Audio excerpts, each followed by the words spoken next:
And we're back. Welcome back to Community Watch and Comment, the Wednesday edition. Our guest this morning is Khadijah Ali-Coleman. Miss Moon is the co-founder of an effort called In Her Words. Good morning. Hi, how are you, David? And welcome. Thank you so much. I just want to make one clarification. My name is Khadijah Ali-Coleman, and I know it's Coleman. Oh, I'm sorry. That was a mental okay. slip, and we'll explain why in a second. Right.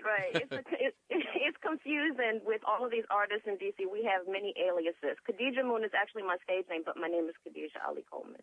Okay. Thank you for having me on today. And thank you for clearing that up.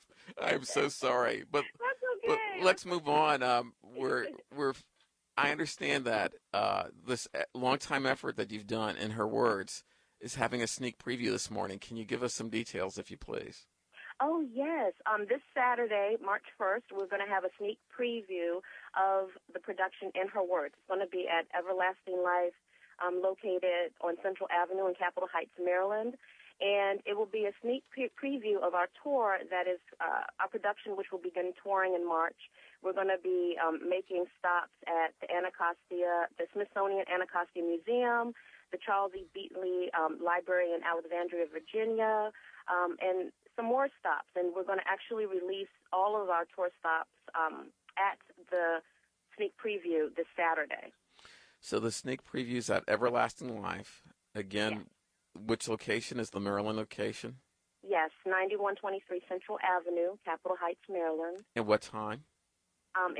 Doors open at 7, and the show begins at 8 p.m. And so this is a music concert called Natural Woman that's happening on Saturday. But our sneak preview of In Her Words will be throughout the evening. It's going to actually be a very eclectic evening. I encourage everyone to come out. But to get into the In Her Words portion, you're going to present some iconic black women, and the actors are going to portray Lucille Clifton, the yes. poet who is based in Baltimore, who's transitioned, mm-hmm. Zora Neale Hurston, correct, and Lena Horne.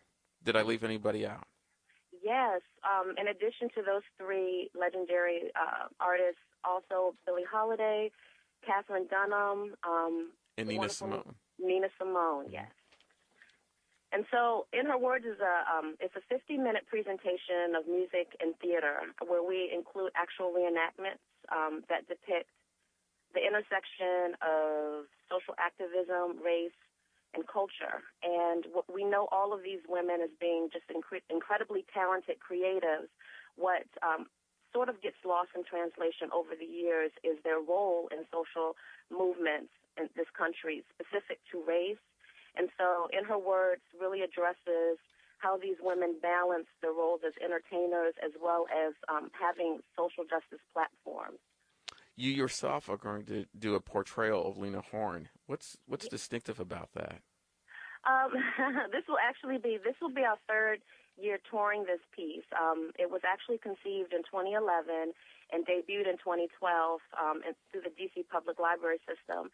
And it's so ironic that I'm here on WPFW today because the piece itself was inspired by listening to a Pacifica Radio interview on WPFW from the 1960s where Jean DeLacy was interviewing Lena Horne. And during that interview, so many things came to light. Like I had no idea of Lena Horne's relationship to Paul Robeson and really some iconic movers and shakers prior to what we know as the Civil Rights Movement. And the struggle that she had regarding identity and her role as representing black people. And so, WPFW kind of inspired the piece in a way, but portraying Lena Horne, what we know of Lena Horne is really being this glamour goddess. She had so much depth that extended past that, and it led me to really finding interest in finding how many other artists do we know for their work as being creators, but not so much as having a social justice platform. So, and Khadijah, we thank you for your time. We've been speaking to Khadijah Ali-Coleman, who's part of an ongoing effort of how should we describe it, Khadijah? Well, I'm founder of LiberatedMuse.com, Liberated Muse Arts Group. You can find out more on LiberatedMuse.com. So this is an exploration of Black women and the intersection of social justice and culture. All right, and thank you so much for being with us this morning. Thank you, David. Have a great day. Bye. You the same. Folks, we're at the end of our show. I'd like to thank the News and Public Affairs.